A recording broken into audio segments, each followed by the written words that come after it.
Welcome to the Selling Show, where we unpack, repack, and break down exactly how top experts sell their ideas, their value, and their services. This is your host, David Newman, and you are in the right place if you want better clients, bigger deals, and higher fees.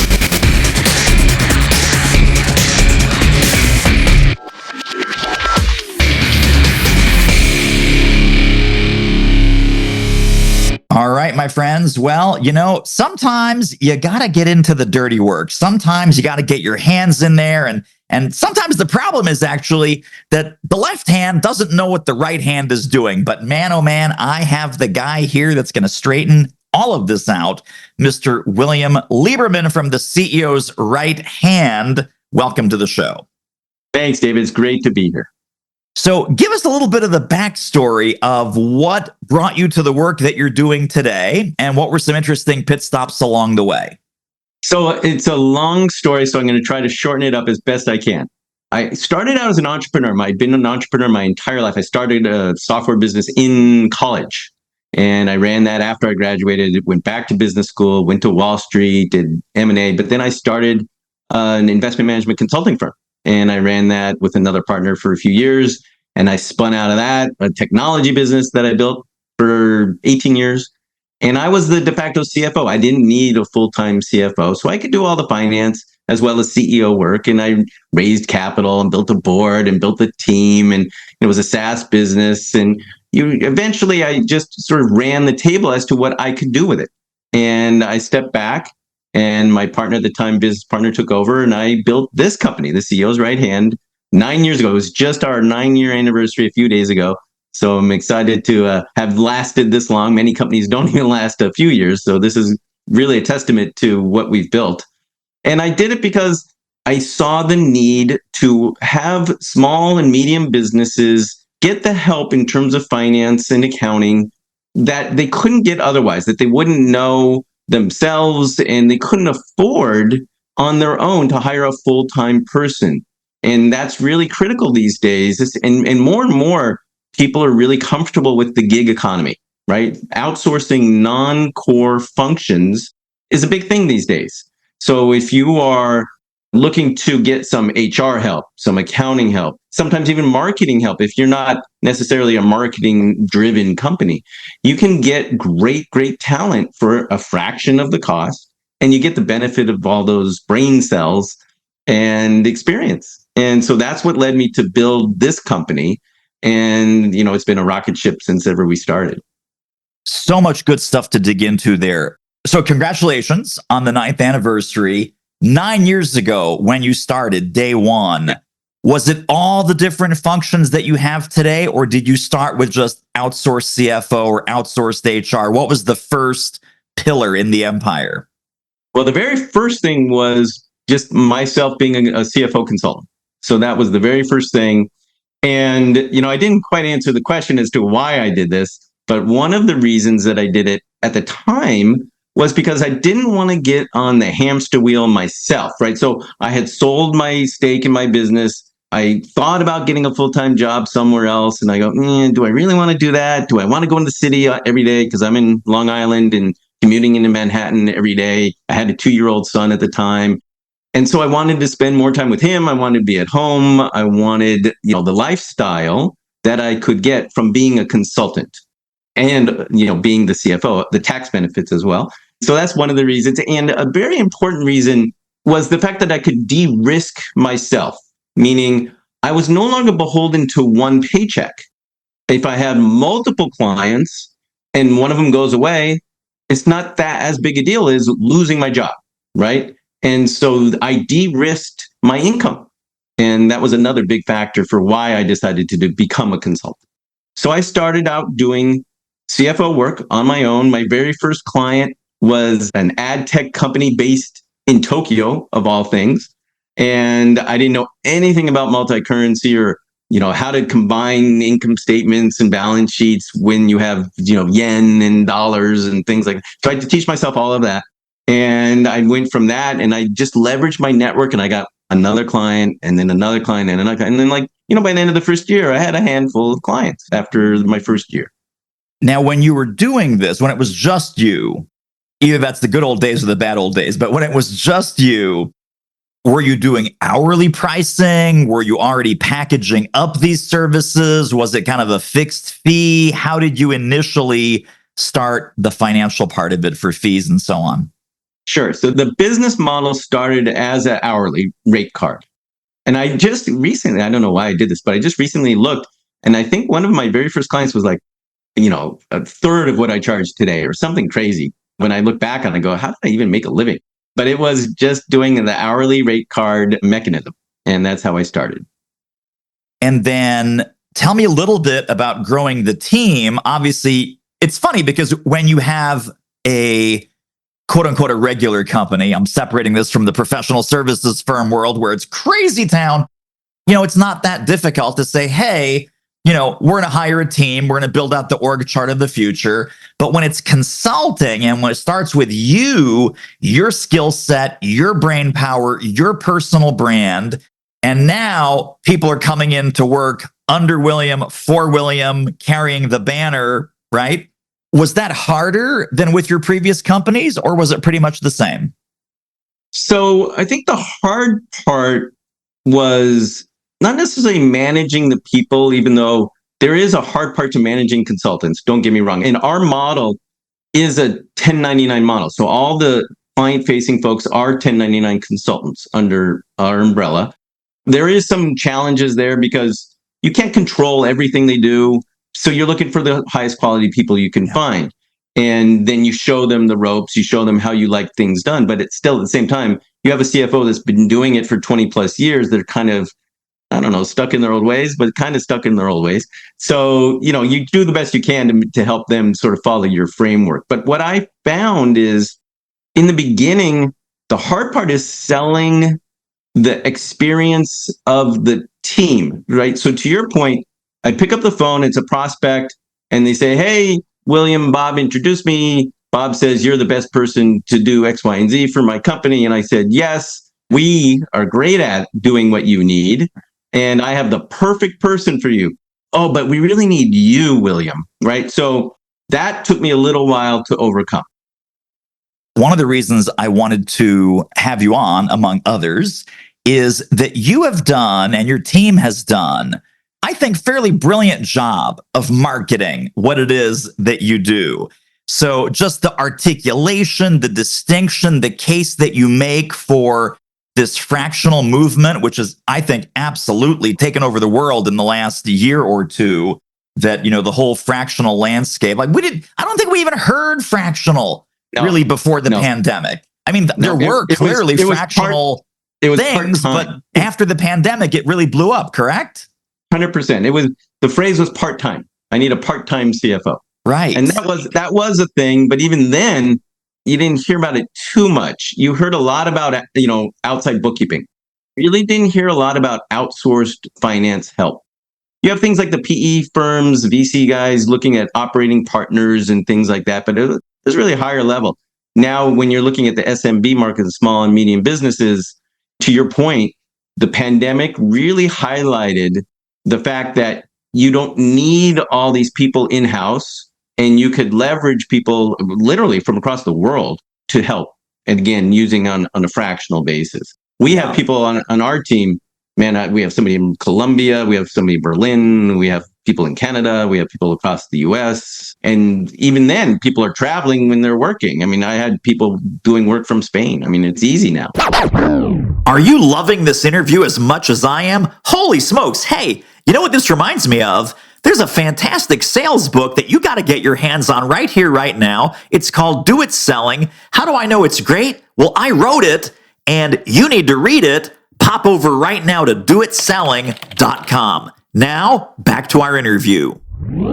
I want to dig in a little bit to some of the thought leadership and some of the tools that are on the website. And again, for folks that want to follow along at home, the easiest way to get to the CEO's right hand is simply tcrh.co, tcrh.co.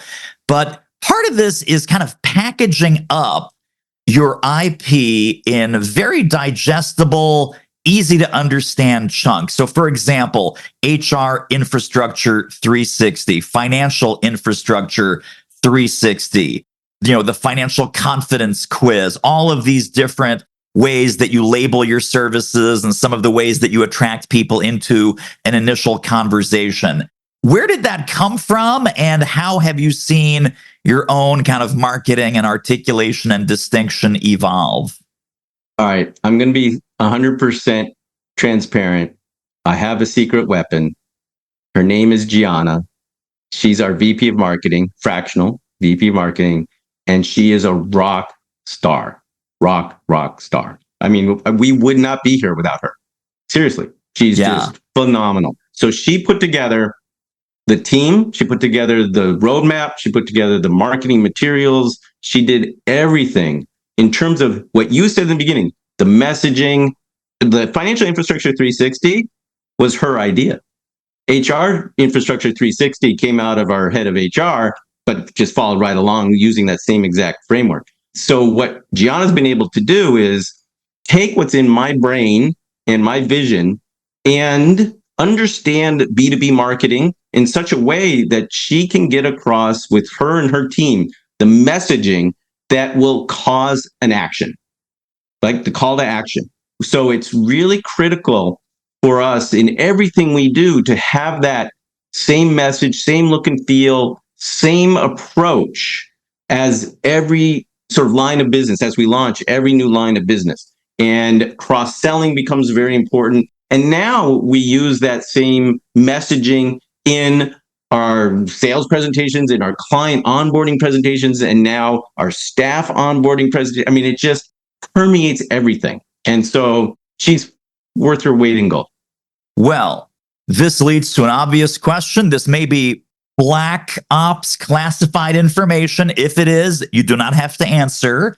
So we have strategic financial services, fractional CFO, etc., strategic HR, accounting, tax, etc. The one area that I don't see as a marketing guy is fractional CMO. Is that coming? Can you say? Is there a sneak peek? What's going on? So there are, in addition to CMO, we get approached for various C-suite fractional executives, not all the time, but often. So COO, Chief Revenue Officer, Chief Technology Officer, go down the list. And in some cases, because we know so many people, I have a huge network and the rest of my team, we can often place people in those roles, but we're not actively growing that business. So point being, if the business lands in our lap, we'll take it, but we're not growing that side of the business, at least not now, and probably not for the foreseeable future. So for now, finance and HR is our reason for being. Excellent. Great answer. This is a philosophy that I talk about in the following way.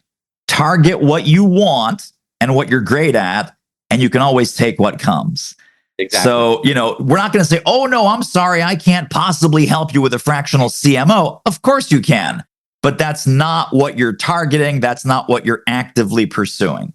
Exactly. So let's talk about actively pursuing. Obviously, at this point, 9 years in, you've got some marketing gravity. You've got this ecosystem, this beautiful network of relationships, word of mouth, referrals, repeat business.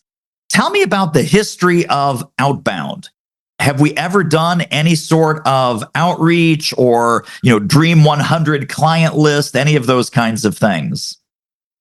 Yes. So what happened is we grew the business on referrals. Then along the way, I was introduced to a business coach, and he actually helped seed a lot of leads for me. So he's out in the world doing his thing and meeting tons of people. So he starts referring business in, and part of his business model is referral fees, which is great. And we pay referral fees. So he was giving us a lot of volume. Then we got introduced to another firm that is an intermediary between early stage growth companies and service providers. And they wanted finance and accounting to be one of the offerings. So I signed up with them years ago as well. So now I have these two paid referral sources, in addition to my own network, in addition to, I was a member of EO, of Entrepreneurs Organization for years, and Vistage for years, my business school alumni. So I've just sort of masterfully worked my network. And that fed the machine for a long time. But in order to really get the growth I want and need and looking for, I actually had to go out, and Gianna and I interviewed several different lead gen firms, agencies. And so we tried one, didn't work. We tried an individual, didn't work. And then we finally found an individual that we've now hired full time. And so we have an SDR, sales development rep, who is fantastic, young, energetic, tech savvy, and he's full on, full in, super excited, passionate about doing his thing. And he's just been fantastic. And like, he found this tool, which at the moment it's new and it's free trial, which shows when people are on our website, what page are they looking at, what's their LinkedIn profile, and what's this, it ties into Zoom info. So what's their revenues? And so he goes, oh, so I saw that somebody was on our website looking at X, Y, and Z, and we're getting leads. I mean, it's just incredible. So we're able to really ramp up our number of sales qualified leads significantly over the last 12 months. That is amazing. So it's funny.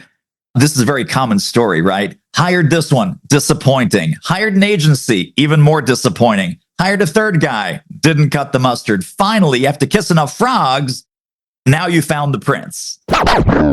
Holy smokes, so much value in this episode. Listen, if you are loving what you're hearing, feel free to download, subscribe, tell a friend, leave a review on Apple Podcasts or wherever you're listening to The Selling Show. Now, back to the interview.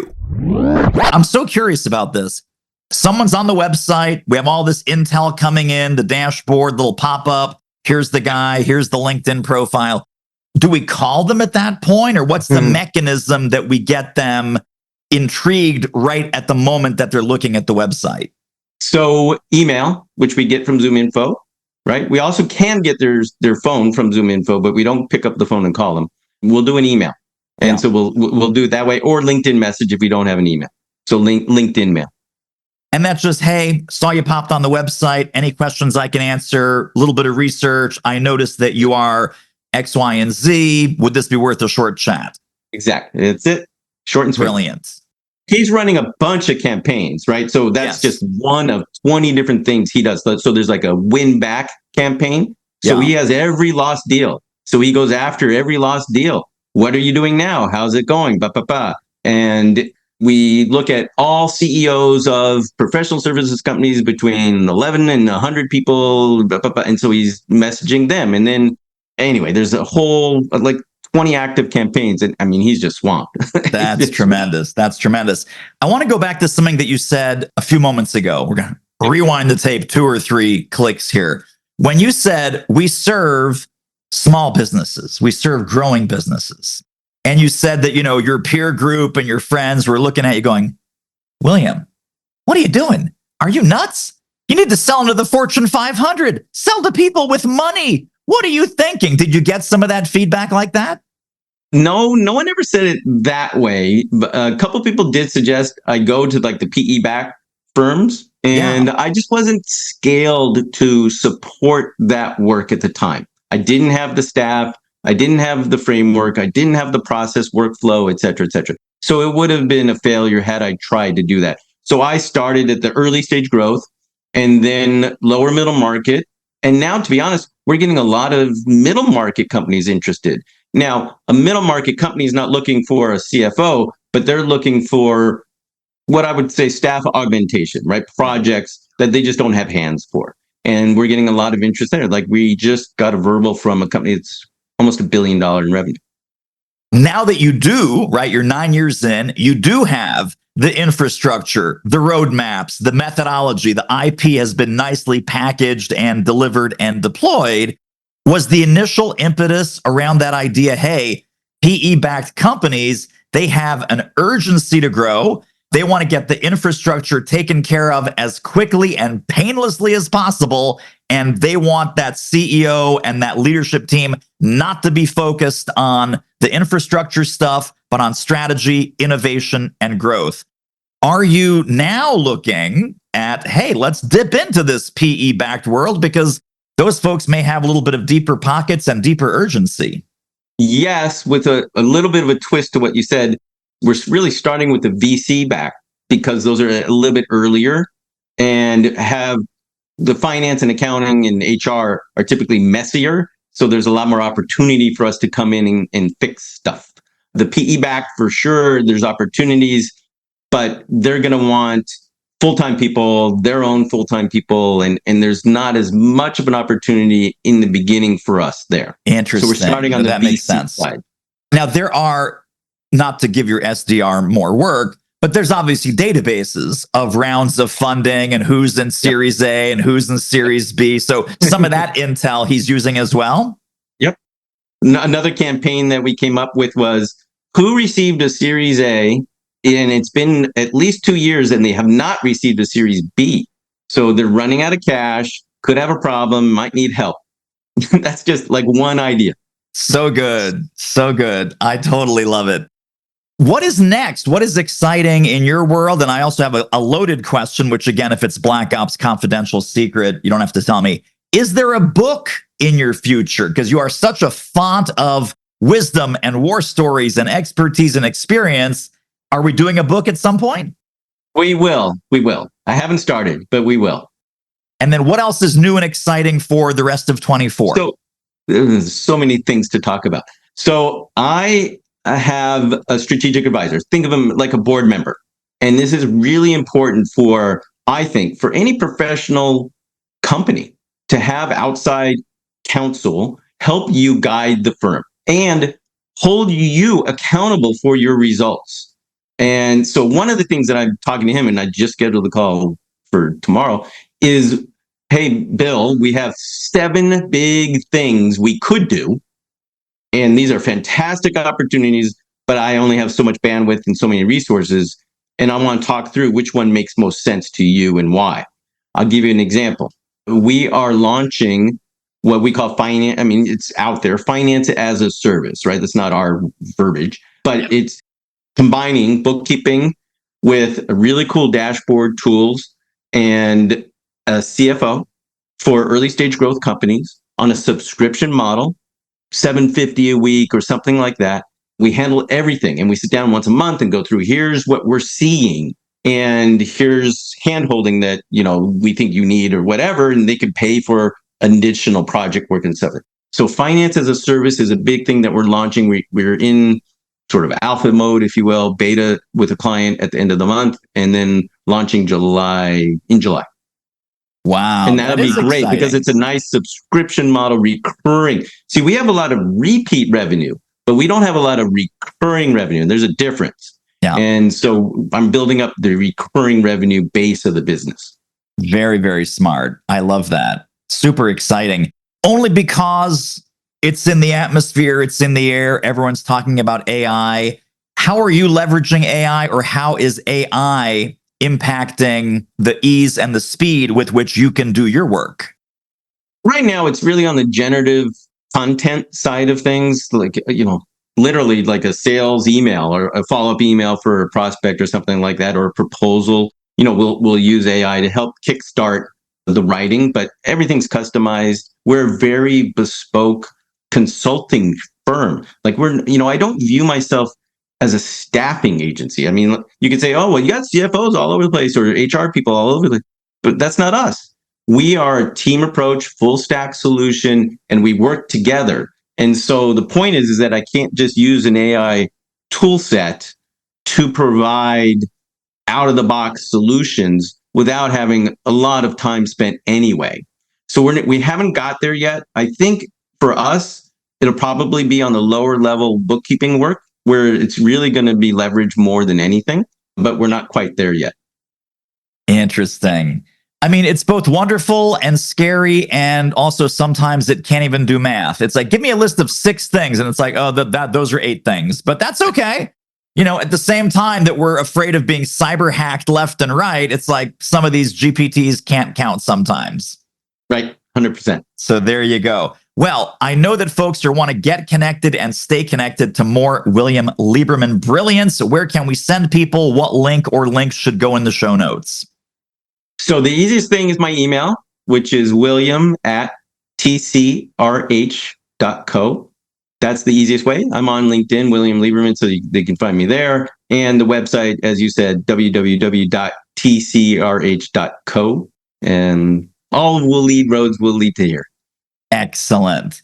Well, I am looking forward to staying connected to you as the empire grows and builds and expands. And again, happy 9th anniversary. I think you've tapped into an amazing groundswell of this whole new fractional economy and helping so many small and mid-market companies grow and grow fast and grow smart. So thank you for sharing your genius with us. Sure. Thank you for having me. It's been great. Love it. And that wraps up another episode of The Selling Show. Hey, tell you what, if you like us, rate us and review us on Apple Podcasts, subscribe, tell a friend, go grab the notes and downloads and extras at thesellingshow.com. See you next time.